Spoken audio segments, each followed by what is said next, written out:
Damos gracias a Dios una vez más. Podemos estar juntos para estudiar su santa palabra, preparándonos para la venida del Señor. Todo lo que estamos haciendo no tiene otro objeto. La cuestión principal de todo es estar preparado para la venida del Señor. Y damos gracias al Señor que el Espíritu Santo sigue trabajando en nuestras vidas y está realmente obrando por medio de la palabra de esta gracia, la palabra de realmente la palabra de Dios, que tiene poder, hermano, realmente para obrar en nosotros, aún en este tiempo que estamos viviendo, un tiempo que el hombre siente inseguridad. La palabra nos da la seguridad que Dios está llevando a cabo su propósito. En medio de todo esto, Dios está llevando a cabo su propósito. Y vamos a seguir compartiendo acerca de la oración de Ezequías. Estamos en el capítulo 37 de Isaías. Y vamos a leer en el nombre de nuestro Señor Jesucristo. Vamos a leer desde el verso 17 en adelante. Habíamos visto primeramente cómo él tiene una visión verdaderamente de Dios, de su majestad. Primeramente le empieza a ver como el Dios de los ejércitos, luego como aquel que mora entre los querubines, como aquel que en su gloria, en su majestad, habita en medio de su pueblo. Así fue porque allí estaba la sangre sobre el propiciatorio. Si no hubiese estado la sangre allí, Dios no hubiese estado habitando con su pueblo. Pero vamos a ver, hoy vamos a ver, dice el verso 17, vamos a volver a leer, pero vamos a considerar del verso 18 en adelante. Inclina, oh Jehová, tu oído y oye. Abre, oh Jehová, tus ojos y mira y oye todas las palabras de Sennacherib, que ha enviado a blasfemar al Dios viviente. Ciertamente, oh Jehová, los reyes de Asiria destruyeron todas las tierras y sus comarcas, y entregaron los dioses de ellos al fuego, porque no eran dioses, sino obra de manos de hombre, madera y piedra, por eso los destruyeron. Bueno, así vemos que en todo esto Ezequías hizo conforme a la palabra escrita. Vamos a ver en el segundo libro de Crónicas, capítulo 7, vamos a leer desde el verso 12 en adelante. Dice: y apareció Jehová a Salomón de noche y le dijo: yo he oído tu oración y he elegido para mí este lugar por casa de sacrificio. Bueno, Salomón había dedicado este templo para Dios. Y dice: yo he oído tu oración y he elegido para mí este lugar por casa de sacrificio. Entonces, Dios, para mostrar que él había aceptado de parte de Salomón esto, Dios le dice: si yo cerrare los cielos para que no haya lluvia, y si mandare a la langosta que consuma la tierra, o si enviare pestilencia a mi pueblo, si se humillare mi pueblo sobre el cual mi nombre es invocado, y oraren y buscaren mi rostro y se convirtieren de sus malos caminos, entonces yo oiré desde los cielos y perdonaré sus pecados y sanaré su tierra. Ahora estarán abiertos mis ojos y atentos mis oídos a la oración en este lugar, porque ahora he elegido y santificado esta casa para que esté en ella mi nombre para siempre, y mis ojos y mi corazón estarán ahí para siempre. Así vemos cómo Dios le había prometido realmente a Salomón que él iba a escuchar. Así que vemos que Ezequías hizo conforme. Habíamos visto que esta es la segunda vez que ya va a la casa de Jehová. Aunque sabemos que Dios, Salomón mismo dijo, que Dios no habita en templo hecho de mano, pero Dios había dicho así, en confirmación de que fue agradable lo que Salomón hizo. Así que vemos que Ezequías está actuando en fe. Es la base realmente para la contestación, para la respuesta de Dios, actuar conforme a su palabra. Y Dios dijo así. Dios dijo que si se iba humillado, iba a este lugar, él estaría escuchando, sus ojos estarían abiertos. Por eso vemos que las cartas, él las pone allí y las abre delante de Jehová, porque Dios prometió que iba a mirar.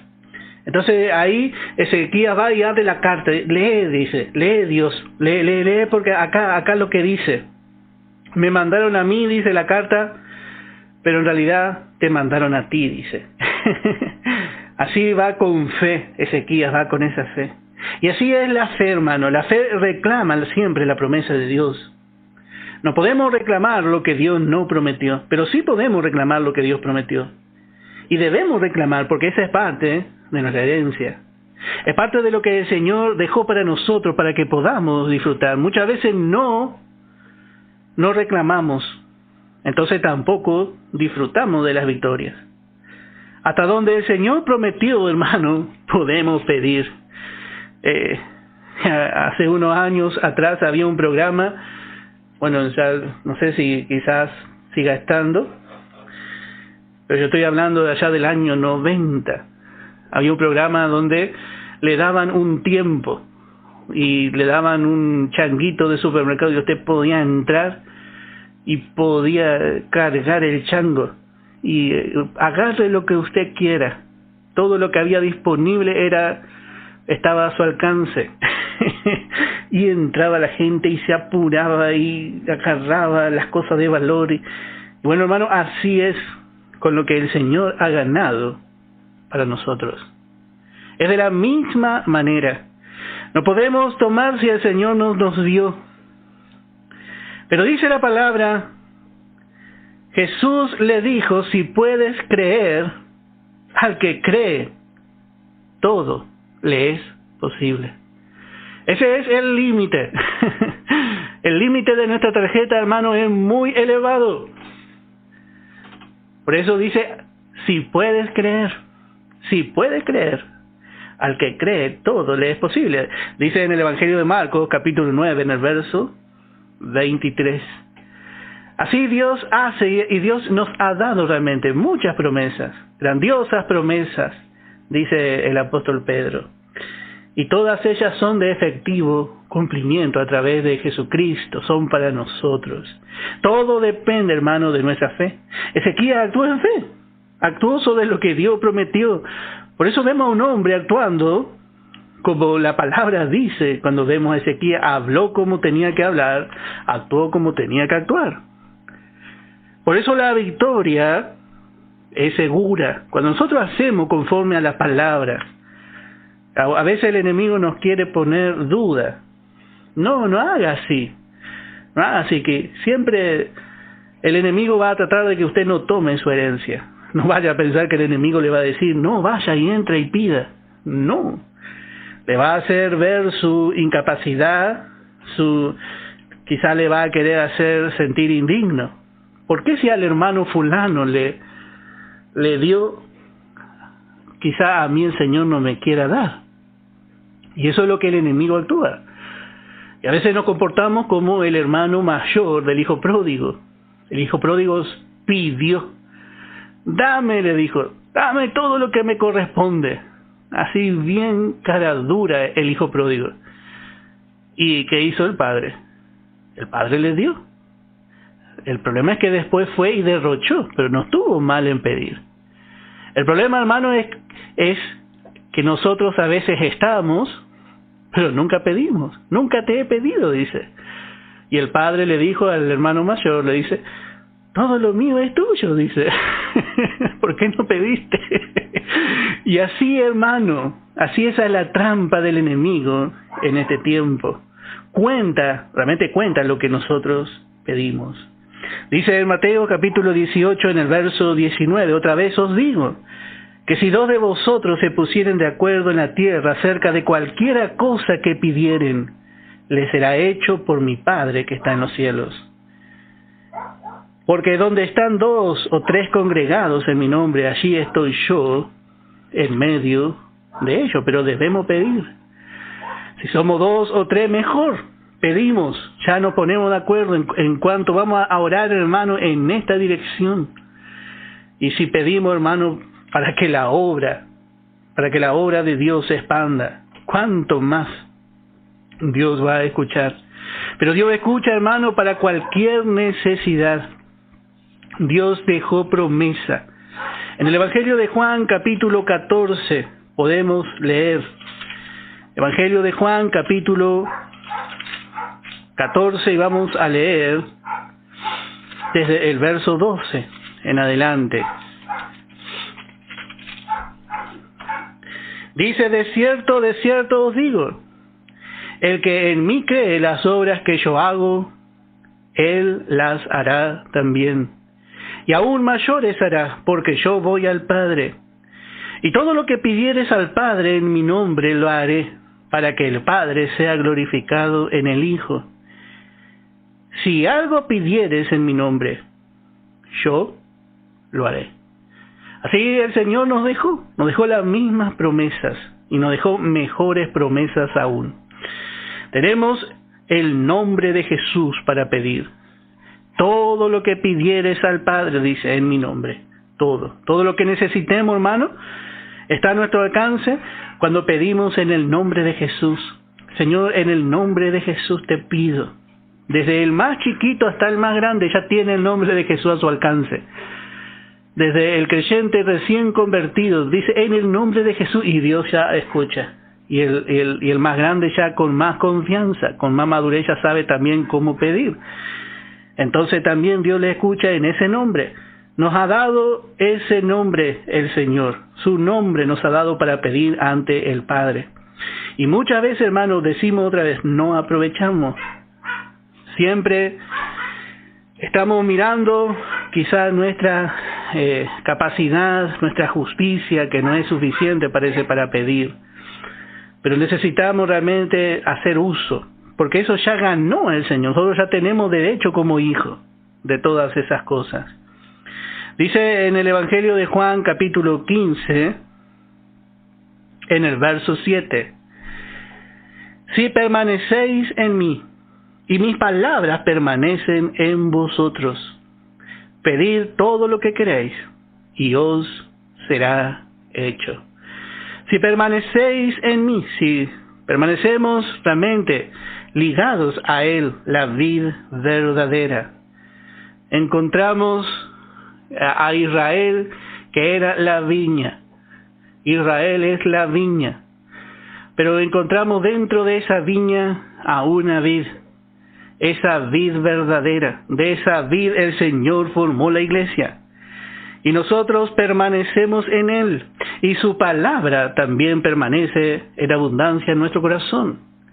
Entonces, de esa palabra que permanece en nosotros, sobre esa palabra, sobre la base de la palabra, pedid todo lo que queréis, dice. Pedid todo lo que queréis, y os será hecho. Así prometió. Y tenemos que realmente confiar, porque el Señor es fiel. Nosotros prometemos y a veces cumplimos y a veces no cumplimos, pero el Señor es fiel. Podemos reclamar con confianza, así como vemos que hizo este rey. Y dice el verso 18, ciertamente, oh Jehová, los reyes de Asiria destruyeron todas las tierras y sus comarcas. Y así vemos cómo actúa la verdadera fe.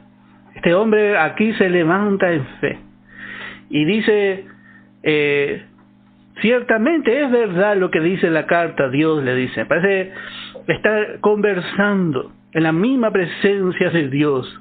Dice, es verdad, dice, porque realmente la fe no niega la circunstancia. La verdadera fe no niega la circunstancia. Algunos hermanos quiere negar la circunstancia. Y parece que enseña a negar la circunstancia al creyente. Pero la verdadera fe no niega la circunstancia. No niega la circunstancia, pero a la vez cuenta con el recurso de Dios. Debemos contar con Dios. No podemos negar la realidad por un lado. Pero por otro lado no debemos fijar nuestra atención en esa realidad. Debemos mirar al Señor. Porque por un lado era verdad. Asiria había ido con paso firme y habían destruido todas las tierras y a sus comarcas, a sus reyes. Ellos habían humillado rey tras rey. Y según relata la historia, el rey de Asiria había hecho una fila de reyes, de todos los reyes conquistados, y los llevaba rumbo a su tierra. Todos humillados, todos humillados. Y dice en el verso 19, y entregaron, dice, los dioses de ellos al fuego, porque no eran dioses, sino obra de manos de hombre, madera y piedra, por eso los destruyeron. Bueno, por eso vemos cómo Ezequías ve, cómo ve la situación. Estos dioses habían sido incapaces de salvar a las demás naciones, porque no eran dioses. Así dice Ezequías, porque no eran dioses, sino obra de mano de hombre. Y así el hombre pone su confianza en la idolatría. Pero ni los ídolos se pudieron salvar, porque no eran verdadero Dios. El hombre con su idolatría suplanta al verdadero Dios. Pero tanto el hombre y su ídolo fueron destruidos. Y dice el verso 20, ahora pues, Jehová Dios nuestro, líbranos de su mano, para que todos los reinos de la tierra conozcan que solo tú eres Jehová. Esta iba a ser la oportunidad. Todos los reinos de la tierra, bueno, habían estado atentos al avance del rey de Asiria, de Sennacherib. Y habían visto cómo Asiria había conquistado todo. Pero ellos iban a ver también que Asiria no iba a poder con Jerusalén. Porque Jerusalén era la nación, era parte del pueblo escogido de Dios. Y allí estaba morando todavía su Dios. Y dice, para que conozcan que tú eres Jehová. Así con esta victoria, todas las naciones que temían de Asiria, que habían escuchado de Asiria, iban a conocer el poder de Jehová. Ellos iban a conocer cómo Dios era más poderoso que cualquier rey, así como cuando Dios juzgó a la potencia que era Egipto. Así Dios hace muchas veces para que el hombre reconozca el verdadero poder del único Dios vivo y verdadero. Y dice el verso 20, ahora pues, Jehová Dios nuestro, líbranos de su mano, para que todos los reinos de la tierra conozcan que solo tú eres Jehová. Entonces, Isaías, hijo de Amós, envió a decir a Ezequías, así ha dicho Jehová, Dios de Israel, acerca de lo que me rogaste sobre Sennacherib, rey de Asiria. Bueno, hasta aquí llega la oración de Ezequías. Una oración corta, pero realmente una oración de fe, con mucha enseñanza. Y vemos que no se tarda la respuesta. Encontramos que viene la gloriosa respuesta de nuestro Dios. Y vemos que la oración es bastante corta, comparada con lo largo de la respuesta. Pues la respuesta va a durar el resto de este capítulo. Y vemos que si Ezequías no hubiese pedido, no hubiese tenido respuesta. ¿Qué hubiese pasado si no hubiese orado Ezequías? No hubiese venido tampoco la respuesta. Hermano, Dios se complace en contestar nuestras oraciones. Y muchas veces hay un tiempo para la respuesta, pero si no pedimos, ¿cómo vamos a tener respuesta? Nuestro privilegio, hermano, es poder orar. Nuestro privilegio es poder ir al Señor y contarle y pedirle lo que necesitamos. Hermano, ¿no? Qué privilegio que tenemos de poder entrar en oración a la presencia del Señor. Y aquí vemos que Dios contesta la oración. Él se goza, hermano, de contestarnos. Y dice Dios, acerca de lo que me rogaste. Así empieza la oración. Acerca de lo que me pediste. Se había humillado Ezequías. Pero qué hermoso, hermano. Qué hermoso cuando Dios contesta. Cuántas oraciones hemos visto contestadas, que quizás habíamos ya esperado un buen tiempo, y de repente Dios contestó, quizás después de algunos años, nuestra oración. ¡Qué gozo, hermano! Porque vemos que Dios nos escucha, su oído también está atento. Es seguro, hermano, que si oramos, Dios va a contestar. Es seguro, hermano, que si oramos, Dios va a dar respuesta.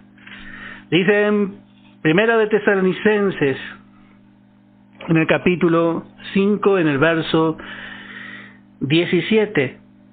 Note este verso tan cortito. Dice, orad sin cesar. Aprovechemos este recurso que tenemos como hijos de Dios. Dios nos enseña a orar, porque ninguna oración, hermano, va de balde. Sale así y parece que no llega al techo, dice algún hermano. Bueno, la oración religiosa Dios no puede escuchar, la oración del fariseo. Pero nosotros podemos hacer como hizo Ezequías, podemos entrar en oración por fe. No por fe en nuestro mérito, no por fe en lo que nosotros hicimos, sino llevando nuestra necesidad al Señor. Y a eso realmente Dios demasiado le agrada. Por eso la palabra nos enseña así, dice orar sin cesar. Y así también enseñó el Señor Jesucristo. Vamos a ver en el Evangelio de Lucas, capítulo 18, en el verso 1. Podemos estar caminando y estar en comunión con Dios. Dice, también le refirió Jesús una parábola sobre la necesidad de orar siempre y no desmayar. De orar siempre, en todo momento. Nuestra actitud puede ser de oración. Podemos estar alabando al Señor. Podemos estar realmente en plena comunión con el Señor. Esa vida, hermano, es una vida victoriosa. Y así vemos cómo realmente Dios le contesta. Dice la palabra, así ha dicho Jehová Dios de Israel acerca de lo que me rogaste sobre Sennacherib, rey de Asiria. Estas son las palabras que Jehová habló contra él. La Virgen, hija de Sión, te menosprecia, te escarnece. Detrás de ti mueve su cabeza la hija de Sión. ¡Qué manera de hablar! Tan asustado que estaba Israel. Realmente veíamos a Israel atemorizado. Pero ¿cómo cambia la situación cuando Dios empieza a orar? Porque vemos que la mirada de Dios es muy diferente a la del pueblo. Ellos se veían débiles y veían al enemigo fuerte. Y vemos que realmente Dios le mira de otra forma a este pueblo en este momento. En este momento vemos que Dios le ve a Israel como una virgen. Una virgen. Y esto expresa, hermano, el amor de Dios a esta nación. Porque le ve como una doncella, como a una joven, como le vio cuando él se enamoró de esta nación. Yo te vi, dice. Así le dijo, y fuiste mía. Dios amó a esta nación. Dios amó realmente a su amigo Abraham, porque vio un hombre de fe. Y Dios ama, hermano, ama la fe. Ama realmente al hombre de fe. Ama la manifestación de la fe. Y en este momento Dios está mirándole con otros ojos a esta nación, porque está mirando la fe de Ezequías. En otro momento Dios no vio así a esta nación, pero en este momento está viendo fe.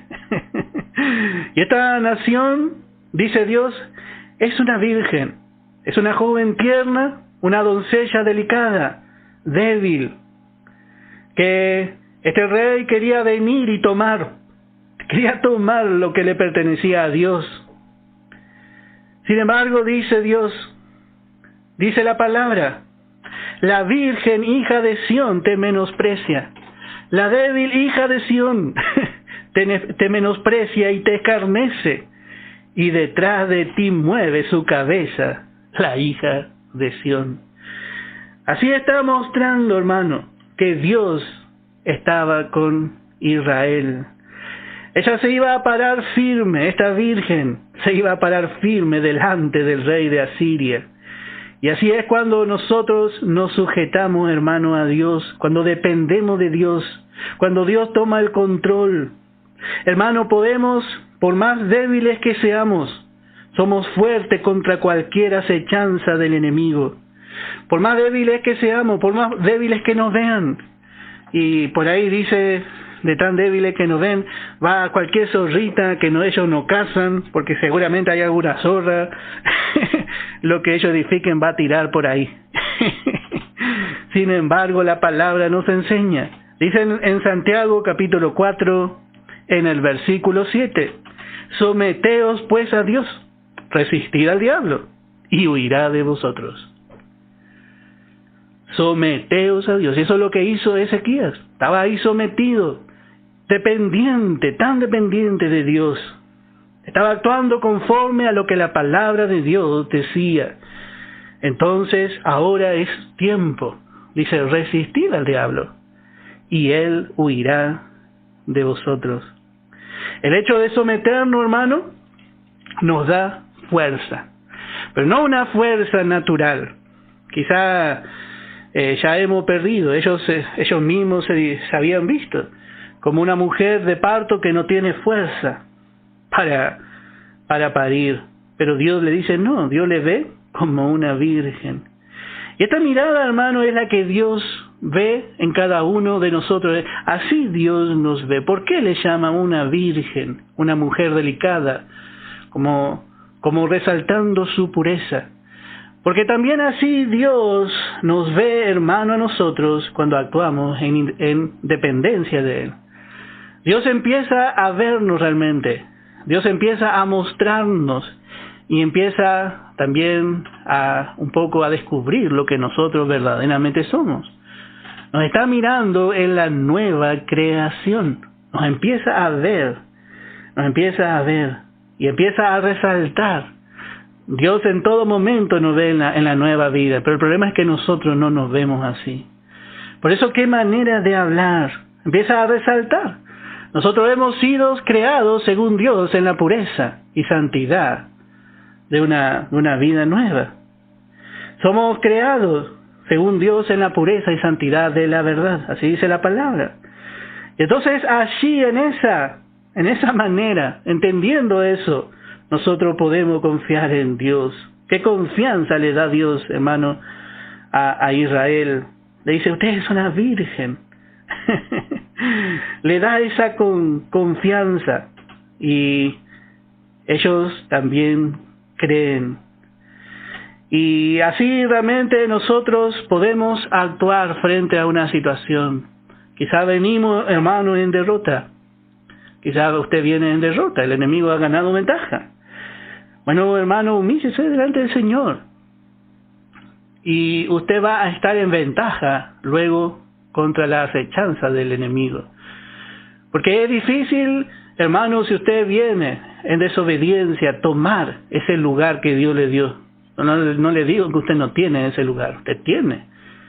Pero cuando el creyente depende del Señor, empieza a verse realmente como Dios le ve. Es una virgen, necesita crecer, necesita muchas cosas, pero tiene una nueva vida, es una nueva creación. Entonces ahí se para de otra manera frente al enemigo. Se para de otra manera, porque sabe que Dios le está protegiendo. Ve la situación de otro punto el creyente.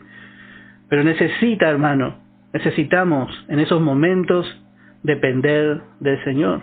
Dios mismo nos va a dar la confianza para reprender luego a Satanás, para hacerle frente al enemigo, pero primero dice, someteos a Dios. A Dios le agrada, hermano, que nosotros nos podamos realmente apoyar en Él. Pero si nosotros estamos mirando nuestras faltas, estamos mirando nuestra indignidad, ¿cómo vamos a hacer para poder realmente hacer frente al enemigo? Vamos a tener más duda que fuerza. En el Salmo 130, hay un verso tan precioso. Salmo 130 dice en el verso 3: Jehová, si mirares a los pecados, ¿quién, oh Señor, podrá mantenerse? Note qué manera de hablar. Jehová, si mirares los pecados. En este momento Israel no era menos pecador que antes, pero Dios le está mirando a través de sus ojos. Y así también nosotros, hermanos, necesitamos esa fe. Y la palabra nos muestra realmente que somos una nueva creación. Si usted entra mirando su debilidad delante de Dios, solamente mirando su fracaso, bueno, jamás va a poder mantenerse en pie. Pero si usted entra, hermano, realmente humillado delante del Señor, en fe, ¿qué Dios no va a hacer? ¿Cómo Él nos va a responder? Este era el Israel de Dios, y Él ve más allá de nuestras faltas. Él ve a través de Cristo. Pero para eso también necesitamos creer. Necesitamos muchas veces, si hemos fracasado, si hemos hecho mal, reconocer delante del Señor. Entonces así el Señor puede pararse por nosotros. Bueno, verso 23. Vemos que Dios está parado realmente por su pueblo. Y le dice: ¿a quién vituperaste? ¿A quién vituperaste? ¿Y a quién blasfemaste? ¿Contra quién has alzado tu voz y levantado tus ojos en alto? Contra el Santo de Israel. Bueno, en la palabra hay 4 o 5 versos donde se habla del Santo de Israel, una expresión realmente utilizada en muy pocas oportunidades, pero conocemos esta expresión, el Santo de Israel. Dios nos ha santificado para Él, pero Él estaba santificado, estaba apartado, consagrado para su pueblo. Así Él se muestra. Dios estaba del lado de Israel, Dios estaba del lado de su pueblo. Aunque Senaquerib decía: no, si Dios está de mi lado. Pero aquí Él deja en claro realmente, porque había hablado muchas cosas este rey por boca de su general, por boca de Rabsacés. Senaquerib estaba luchando contra Dios. Y bueno, por supuesto, no hay esperanza para esta nación. ¿Quién va a vencer a Dios? Y así que todo el temor que este general intentó poner sobre Israel, ahora está yendo sobre él. Porque la nación entendía lo que era luchar contra Dios. Y dice el verso 24: por manos de tus siervos has vituperado al Señor, y dijiste: con la multitud de mis carros subiré a las alturas de los montes. A las laderas del Líbano cortaré sus altos cedros, sus cipreses escogidos. Llegaré hasta sus más elevadas cumbres, al bosque de sus feraces campos. Yo cavé y bebí las aguas con las pisadas de mis pies.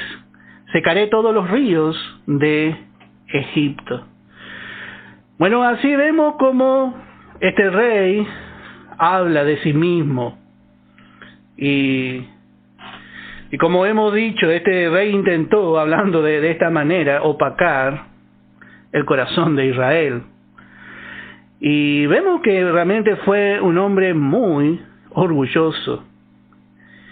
Y dice: yo voy a hacer así, y voy a hacer así, voy a subir, dice, voy a ir con mis carros, dice. Y él habla con tanta seguridad. Él está hablando como si fuese Dios. Él está hablando como si fuese Dios. Pero lo peor de todo es que está hablando como si fuese Dios contra Dios. Porque ahora vemos realmente cómo era la cosa. Y él se gloriaba a sí mismos, de sus carros y de toda la capacidad y de todo lo que había hecho. Y esto nos hace recordar, porque él dice que va a hacer tantas cosas, nos hace recordar al primer orgulloso. En Isaías capítulo 14, en el verso 13, lo encontramos. Dice: tú que decías en tu corazón, subiré al cielo, en lo alto, junto a las estrellas de Dios. Levantaré mi trono, y en el monte del testimonio me sentaré a los lados del norte. Sobre las alturas de las nubes subiré, y seré semejante al Altísimo. Mas tú derribado eres hasta el Seol, a los lados del abismo. Bueno, el primer orgulloso es Satanás. Y vemos que este hombre realmente estaba lleno de su influencia. Su corazón estaba lleno de jactancias. Pero vemos que realmente iba a sufrir e iba a pasar por lo mismo que pasó Satanás. Él iba a marchar por el mismo camino. Dice en Proverbios capítulo 16, en el verso 18, Proverbios capítulo 16, en el verso 18, antes del quebrantamiento es la soberbia, y antes de la caída, la altivez de espíritu. Así dice la palabra, antes del quebrantamiento es la soberbia. Antes del quebrantamiento, seguro. Si alguien se enorgullece, es seguro que luego, porque están unidas, la arrogancia con la caída, seguro que va a venir la caída. Por eso la palabra nos enseña realmente a rechazar el orgullo del viejo hombre. En Santiago capítulo 4 dice en el verso 6, Santiago capítulo 4 dice en el verso 6, pero Él da mayor gracia. Por esto dice, Dios resiste a los soberbios y da gracia a los humildes. Dios resiste a los soberbios. Este hombre realmente estaba lleno de soberbia.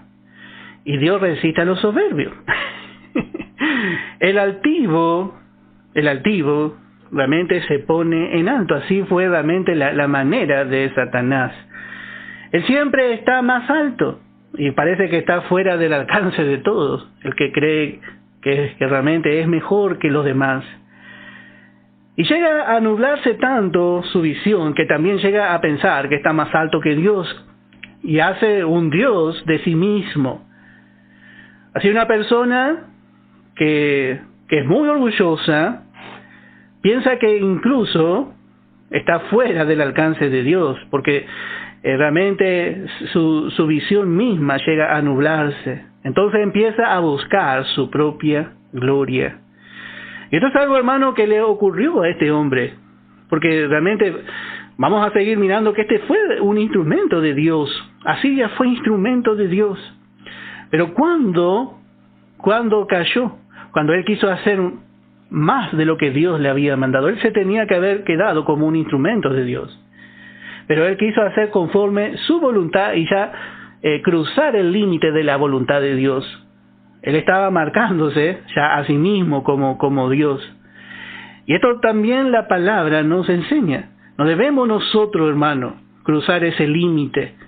Nosotros somos siervos de Dios. Pero muchas veces vemos que los hombres tratan de gloriarse en los siervos de Dios también. Y eso trae orgullo en los instrumentos. Y muchas veces pasa que caemos en la condenación del diablo. Por eso Pablo dice, no un neófito, para que no se enorgullezca y caiga, dice, en la condenación del diablo. En 1 Corintios capítulo 3, dice en el verso 21, así que ninguno se gloríe en los hombres, porque todo es vuestro. No debemos gloriarnos en ningún instrumento. Muchas veces nosotros, gloriándonos en los instrumentos, somos también la causa de la caída. Cuando el Señor utiliza un instrumento, realmente, y quizá le utiliza para su gloria, realmente la vieja creación está en ese instrumento. ¿Qué instrumento utiliza Dios que no tenga carne? Entonces nosotros, con esto no le digo que vaya y le desanime, pero debemos poner las cosas en su justa medida, para no cometer realmente lo que llegó a hacer este hombre. Porque tarde o temprano, si nosotros gloriamos mucho a un instrumento, se va a jactar. Y si se jacta, va a caer. Porque la palabra dice, eso no es porque nosotros queremos, no es porque nosotros buscamos, sino como Jesús le dijo a Pedro, escrito está. Antes de la caída está la altivez. Dice en Proverbios capítulo 16, en el verso 5, abominación es a Jehová todo altivo de corazón. Ciertamente no quedará impune. Note que para Dios es abominación. Y usa esta palabra, que es una palabra extrema, es intensa, para describir el asco y el desprecio de Dios por la altivez. Y el orgullo trae esto, hermano. Trae lo que él mismo, el altivo que desprecia a los demás, trae ese desprecio sobre él. Esa actitud a veces que es pretenciosa, la actitud arrogante, esa actitud, ese pensamiento superior, esa actitud que nos hace ser muchas veces egoísta. Parece que no queremos dar cuenta a nadie, solamente nosotros somos nuestro Dios, damos cuenta a nosotros mismos. Por eso tenemos, hermano, la advertencia de la palabra de Dios para evitar la caída dura, porque detrás viene la caída. Ninguno de nosotros, hermano, ni hay viejo ni hay nuevo que estamos exentos de esto. Dios nos advierte de esto, porque después viene la caída. Necesitamos permanecer humilde delante del Señor. Dios sabe cómo humillarnos, hermano. Y si somos humillados, damos gracias al Señor.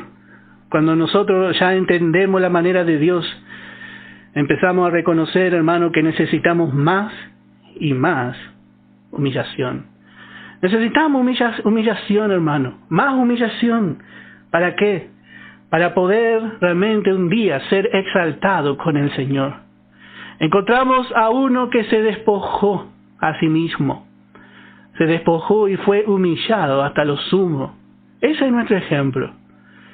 Y tenemos que dejar que muchas veces nos pisen. Hay que dejar para que realmente nosotros podamos un día ser exaltados con el Señor. Esa es nuestra parte. Vemos que estos hombres realmente habían humillado a Israel hablando y dijeron y así. Pero Ezequías dijo, no le respondan nada, no digan nada. Porque él realmente ya estaba viendo que Dios iba a actuar. Y así realmente, hermano, este hombre habla muy grande, dice cosas muy grandes. ¿Qué puede decir Ezequías a todo esto? ¿Qué puede decir Ezequías a todo esto? Bueno, él se gloría en su Dios. La Virgen te menosprecia. Se gloría, pero ya no se pueden gloriar. Se glorían en Dios. Y Dios, cuando está de parte de nosotros, hermano, también podemos hacer así. Nos gloriamos en el Señor. Decimos, sí que voy a poder. Quizá por más débiles que nos sentamos, nos sentimos débiles. Bueno, todo lo podemos en Cristo. Ya empezamos a tomar la fuerza del Señor. Y allí el enemigo tiembla, hermano, cuando un creyente se levanta en fe. Y dice el verso 26, ¿no has oído decir desde tiempos antiguos? Yo lo hice, que desde los días de la antigüedad lo tengo ideado, y ahora lo he hecho venir, y tú serás para reducir las ciudades fortificadas a montones de escombros. Bueno, este rey hablaba, voy a hacer así con mi pie, dice, voy a secar los ríos, dice. Tenía grande el pie. Sin embargo, Dios le aclara en este verso y dice, ¿no has escuchado? ¿No lo oíste? Yo lo hice, dice Dios. Esto estaba en mi plan. Tú, Asiria, tú, Sennacherib, solo eres mi instrumento, y encima un instrumento orgulloso. Aún actuaste en todo momento con mi permiso, y hasta aquí llegaste con mi permiso, Dios le dice. Pero Dios ahora iba a empezar a cambiar la situación. El hombre piensa en su orgullo, se nubla su vista, se confunde, y piensa que lo que hace es por su gran poder, por su inteligencia, por su capacidad o por su conocimiento. Pero todo lo que Dios permite que el hombre haga, realmente es por su soberanía. En su soberanía Dios maneja todos los asuntos. Y el hombre se olvida muy fácilmente de esto. Este es el problema del hombre. Dice en el verso 27, sus moradores fueron de corto poder. Dios le está diciendo por qué él ganó las victorias contra las demás naciones. Porque sus moradores, dice, fueron de corto poder. Fueron acobardados y confusos. Fueron como hierba del campo y hortaliza verde, como heno de los terrados que antes de sazón se seca. Ellos habían ganado las victorias con mucha rapidez y gran facilidad, porque Dios había puesto cobardía en las naciones que Asiria había enfrentado y había conquistado. Y esto ellos se habían olvidado, pero Dios le hace acordar, Dios le cuenta, tengan en cuenta, dice. Verso 28, he conocido tu condición, tu salida, tu entrada y tu furor contra mí. Dios ahora le habla a ellos. Dios había usado a Asiria como un instrumento para juzgar a naciones que Dios realmente tenía que juzgar por sus pecados. Por sus pecados Dios juzgó incluso a su pueblo. Pero ahora dice Dios, yo también los conozco a ustedes. Dios ya les había examinado también para juzgar a Siria, para darle su parte, su salario también a ellos. Ahora llega el turno de Asiria, como Dios le habla. Porque contra mí te airaste, dice el verso 29, y tu arrogancia ha subido a mis oídos. Pondré pues mi garfio en tu nariz y mi freno en tus labios, y te haré volver por el camino donde viniste. Y así realmente era la costumbre de Asiria, someter a los reyes conquistados, y justamente le hacía volver todo el camino. Y habíamos visto que como un pez, como que pone un gancho en la nariz. Pero también esta era la costumbre de Asiria. Le ponía una argolla en la nariz a los reyes y lo llevaba así. Él iba en su caballo y toda la hilera del rey atado de una cuerda de la nariz de la mano del rey Sennacherib. Y lo llevaba por su camino otra vez. Pero Dios dice ahora, dice, porque contra mí te airaste, contra el verdadero rey, y tu arrogancia ha subido a mis oídos. Pondré pues, ahora dice, mi garfio en tu nariz. El garfio de Asiria, del rey de Asiria, era muy temido, pero ahora Dios tenía su garfio, y ese iba a poner en su nariz, y iba a ponerle freno en sus labios, así como que había atrapado a una fiera que parece que no se puede controlar, indomable, pero Dios sabe cómo hacer. Y te haré volver, dice, por el camino por donde viniste. Eso es lo que Dios iba a hacer. Asiria iba a tener que retroceder e irse a su misma nación y dejar de conquistar. Y eso iba a ser una gran humillación y se iba a saber por todas las naciones. Y así como él llevaba a los reyes humillados, él iba a volver humillado por el camino. Y dice, y esto te será por señal, comeréis este año lo que nace de suyo, y el año segundo lo que nace de suyo, y el año tercero sembraréis y segaréis y plantaréis viñas y comeréis su fruto. Bueno, este año dice, van a comer lo que nace, lo que ellos habían sembrado. Esto le está diciendo ya a Israel, a Judá, al reino del sur. Ellos habían sembrado y cuando vino la invasión de Asiria, ese año ellos no pudieron sembrar para luego cosechar otra vez. Pero la señal que Dios le iba a dar, dice, y en el año segundo comeréis lo que nace de suyo, y en el año tercero sembraréis y segaréis y plantaréis viña y comeréis de su fruto. Bueno, ese año, por causa de la invasión, ellos no pudieron sembrar. Así que el año siguiente iban a comer de lo que la tierra misma iba a producir, por sí sola iba a producir. Esto iba a ser un milagro, porque ellos iban a comer del fruto de la tierra de Canaán. Sí, hermano, cuando estamos en Canaán y cuando Dios, estamos ahí en comunión con Dios. Y esto también, no vamos a detenernos, pero es un tipo del milenio. Luego de la gran derrota del anticristo, va a comenzar el día donde la tierra producirá por sí misma. Verso 31, y lo que hubiere quedado de la casa de Judá, y lo que hubiere escapado, volverá a echar raíz abajo, y dará fruto arriba. Acá vemos que Dios habla del remanente. Hasta ahora, el rey de Asiria había destruido 10 tribus de Israel. Solamente faltaban Judá y Benjamín. Faltaban solamente Judá y Benjamín. Y si llegaba a destruir a Jerusalén, bueno, Israel hubiese sido destruida por completo. Pero la ciudad de Jerusalén sería el remanente, sería lo que queda. Hermano, aún hay israelitas en este tiempo porque Dios salvó a esta ciudad. ¿Por qué hay judíos hasta este tiempo? Porque, bueno, Senaquerib no pudo conquistar Jerusalén. Pero vemos qué promesa le hace Dios.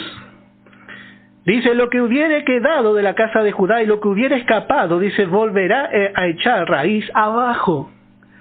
Note que Jerusalén volvió a reconstruirse y llegó a ser una gran nación. Llegó otra vez a reconstruirse. Luego de este rey vino Manasés, pero más adelante viene Josías, que también hizo muchas reformas. Israel volvió a construir Jerusalén, pero dice la palabra, volverá a echar raíz abajo. Así fue con la Jerusalén de aquí, terrenal. Pero también prometió y dice, y dará fruto arriba. Si Israel hubiese sido destruida por completo, el Cristo no hubiese nacido. El Señor Jesucristo no hubiese venido a morir en la cruz. Y no hubiese habido redención. Es por causa, hermano, de que el Señor vino, que también esta Jerusalén llegó a ser realmente el inicio de otra Jerusalén. Como dice en Gálatas capítulo 4, en el verso 26, dice, más la Jerusalén de arriba, la cual es madre de todos nosotros, es libre. Bueno, aquí Dios ya estaba mirando a la Jerusalén de arriba. Fue por esta victoria, hermano, que Dios no solamente tiene firme a la Jerusalén terrenal, hoy está allí, está hollada por los gentiles, pero está.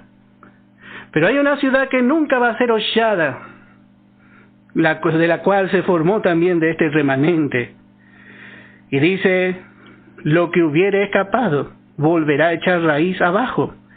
Y dice, y dará fruto arriba. Ahí vemos realmente a la Jerusalén celestial.